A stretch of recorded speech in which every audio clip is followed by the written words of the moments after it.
ఏదైనా దైవం మనుష్య రూపేణ అన్నట్టు వీరు వారి జీవితాన్ని మానవాళి కామ, క్రోధ, లోభ, మోహ, మత మాత్సర్యాలు మానవ జీవితాన్ని ప్రభావితం చేస్తూ చిన్నాభిన్నం చేస్తున్నాయి.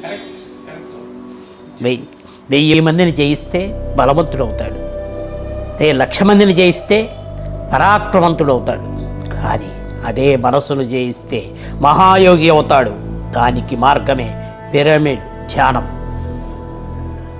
ఒకసారి ఆ మహాపురుషులను తలుచుకుంటే మన జీవితం ధన్యమవుతుంది.